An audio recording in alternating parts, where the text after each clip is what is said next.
What's up, everybody? My name is Dell. This is Dell on Movies. Thanks for hanging out with me. And if you've been here before, thanks for hanging out with me again. And today I have a different type of video. If you're watching this the week that it comes out, then the Super Bowl will be a mere few days away. So I decided, why not do something a little bit different? And we're going to talk about my favorite football players in movies. And we're going to do this by organizing them into a team. And we're going to have our Dell on Movies official fictional football team. Now, there are some rules in place because I didn't want to make it too easy on myself. I wanted to give myself a bit of a challenge, so I got some rules. First rule is that I really do mean fictional.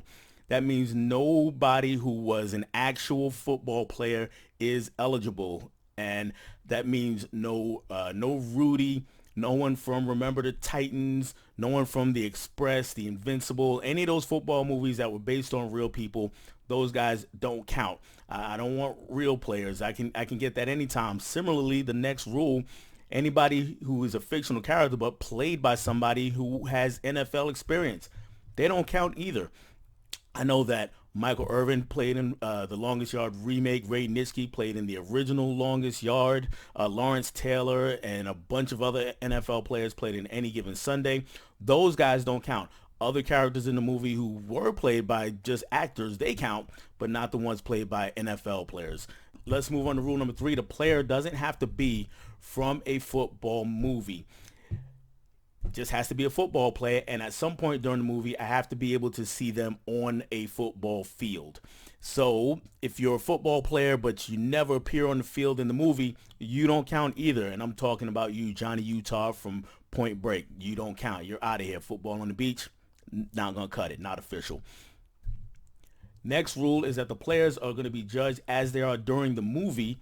So if you're an old person in the movie, old and decrepit, broken down, I don't want you. I don't care how many Super Bowls they told me you won in the past. Same thing if you were coming back from injury. Well, if you're injured, you're injured. But to that point, the player doesn't have to be an adult. So just keep that in mind. Last one is that the player should have at least a speaking part in the movie. This one isn't really a hard and fast rule, but definitely more of a guideline. So let's get started. Let's see who are the players on Dell on Movies official fictional football movie team. And we're going to start with special teams. And yeah, guys, I'm doing a whole squad: offense, defense, and of course special teams, like I just said. So we're going to go wade into some movie nerd slash football nerd dialogue here. So if there was a Venn diagram between the two, I'm in the middle. So here we go. Let's go ahead and get started with special teams. And I'll give all of the players on the special teams, at least the ones I named, and then we'll give a little, we'll talk a little bit at the end about each position. So we got place kicker. We're going to start there, and we're going to go with Lucy Draper from Necessary Roughness. And then as our punter, we're going to have Derek Wallace from The Waterboy. And as our kick returner and punt returner, we're just going to have Forrest Gump from Forrest Gump. So we got a little bit of an issue here. The issue is that our guy Derek Wallace, he's not a true punter. He's a place kicker like Lucy Draper. However, our punter every now and again might actually have to go down and hit somebody. So I want Derek Wallace in there instead of Lucy Draper. She's just got to keep putting the ball through the uprights on those field goals and extra points. She keeps that job. If not, guess what? My man Derek, he slides into that slot. Now let's just move on to the defense, guys. All right. At defensive end, I have two defensive ends, of course. Steve Latimer from The Program, he gets one side. The other side is going to be handled by Sergeant Englehart from The Longest Yard remake. Those two guys are going to be in the middle. They're going to be anchored by my two defensive tackles. Yeah, we might run a 4-3. Philip Finch from Wildcats, he's going to be one, and the other one is going to be Samson from The Longest Yard, the original The Longest Yard. My backup, in case I need another person to come in, is going to be Andre Krim from Necessary Roughness. And like we're going with a 4-3 defense here, guys. And one big reason is that, once you apply all the criteria I'm using, the pool of linebackers just thins out. There's just not that many guys out there for us to choose from. Sergeant Englehart, he could be a little soft on one end, but my man Latimer, he makes up for it in spades. He's all roided out and got the roid rage going at all times, so he's not soft in the least. He's going to hit somebody. My guy Finch he's a gentleman and a scholar. He can be a little timid, but he's like 400 pounds. He can just clog the middle. It takes a lot to move a man like that. And the other tackle, like I said, is Samson. We got to be careful with Samson because he's a wild card. He can go overboard, and if you've seen the movie, he just might break your fucking neck. So we got to be careful with that guy. I mentioned the pool of linebackers. We're on to that position. They're out there, but the talent is just not top end like it is along the line. But let's see what we got here. Let's start with some backups here. We got Alvin Mack from the program. He's a good one. A little injury prone, as you might know. And then only have one more backup linebacker, and that's going to be my girl Becky O'Shea from the Little Giants. For my three starters, we got Charles Jefferson from Fast Times at Ridgemont High, Bobby Boucher, of course, from the Water Boy, and then we got Daniel Bateman from the Replacements. Like I said, our big issue here, lack of depth and top end talent. We do have some. Charles Jefferson, he's certified stud. He's gonna man the medal, and especially if he get wins of you messing with his car the night before, it's lights out for you. He's gonna handle you. My man Bateman, he's just as vicious on the other side, and if you pay somebody on the other side, if we're playing a team that's wearing red, he's just gonna go all out. Bobby Boucher, of course, is the wild card. Sometimes he's not all there, or sometimes. But if you can just keep reminding him of those little things that pissed him off, especially if it's got something to do with his mom, he's unblockable. Becky, she's undersized, but she's ferocious, so I like her. She got to be in there. And my man Alvin Mack, like I said, he's a tough guy, but injury could be career ending for him. So I don't know if we're really gonna hold that roster spot for him for too much longer. In the secondary, at the cornerback position, we got Earl Wilkinson, a.k.a. Ray Smith, in one corner, and Trumaine from the Wildcats at the other. Ray Smith, by the way, from the Replacements. And in the back, anchoring the whole defense for us, we got a couple of safeties. We got guard Papa John from The Longest Yard, the remake. And then we have Stefan, and I'm going to screw this name up. I'm not even going to give his whole name. It's going to be Stefan from All the Right Moves. He's going to be our other safety, and our backup is going to be Spike Hammersmith from Little Giants. In my eyes, that's four solid defensive backs. Earl, Ray, however you want to call them, and Trumaine, they're a pair of ball hawks out there, so they're going to handle that, and Ray can help return some kicks too. We might be a little shy on technique at the safety spot since both Papa John and Stefan are actually corners, but they're good players, so they should back things up nicely back there for us. So I think they can handle that. Depth is a little bit of a problem. We don't have much there. We're going to go with Spike. He's undersized, but still huge for his age. And crazy talented. I don't know what dad's feeding him. So I think he would be a pretty solid backup if you just have to put him in there every once in a while. Let's switch over to the offense. And I'm an old school football guy. Grew up watching football in the 70s and the 80s, of course the 90s and on forward. So, I think a good football team starts with the offensive line, so I'm going to start with the offensive line. My two tackles, I got Bud Light Kaminsky from the program and Patrick Madman Kelly from Any Given Sunday. On the interior, we got our two guards, Billy Bob from Varsity Blues and Andre Action Jackson from the Replacements. And in the middle, the man who's got to control the offensive line, the head of that unit at center, is going to be Manu Mana, the Slender. We do have a few backups back there. We got Jamal Jackson from the Replacements and Jumbo also from the Replacements. Rudy the Gasman Zoltek from Little Giants. And then we have Turley from The Longest Yard, the remake of The Longest Yard. Bud Light Kaminsky, he's going to be an absolute anchor over on that left tackle spot. On the opposite side, Madman Kelly almost is good. So we should be really solid protecting our QB from the outside. And just in case you weren't sure, though, he also seems to bear a striking resemblance to my man Steve Latimer on the defense. Manu Mana, massive center who can take on multiple blockers, even while handling snap duties. And we're going to take some chances with both guards, though. Billy Bob isn't in the best of shape, and he's prone to concussions, but, he's a lovable guy.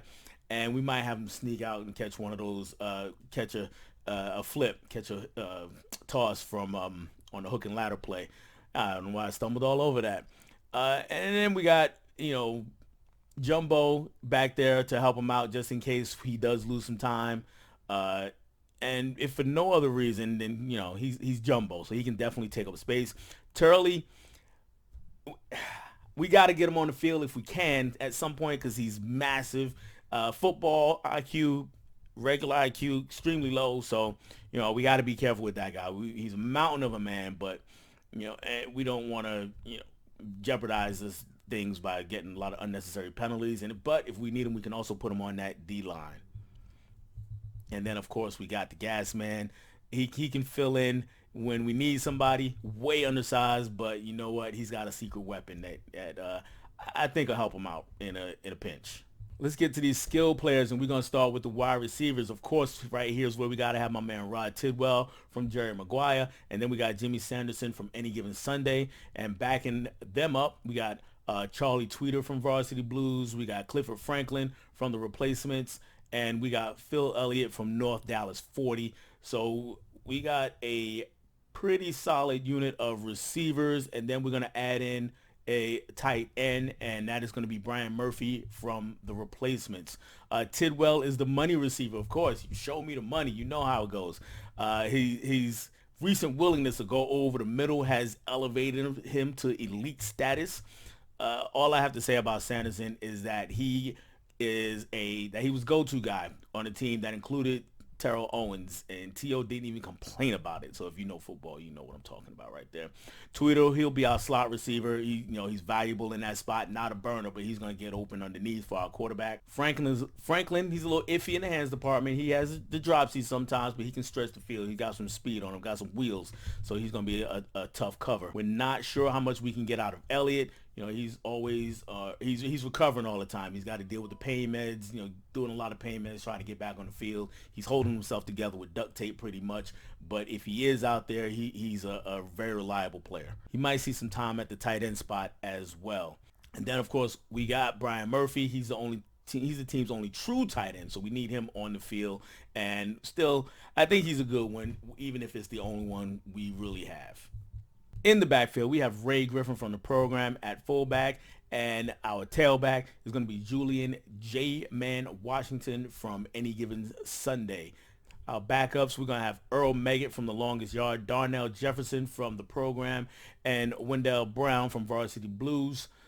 Those are going to be our running backs. We're absolutely loaded at this spot, guys. Washington, he'll be our workhorse. He'll be the guy that gets most of the carries, and that includes in short yardage. We're down at the goal line. We need just a touchdown, or we need that critical first down, 3rd and 1, 4th and 1. That's who we giving the ball to.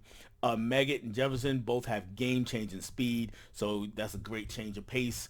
Meggett, he's inexperienced, though, so we might not have to have him in on passing downs. All right, we'll have to keep an eye on Jefferson.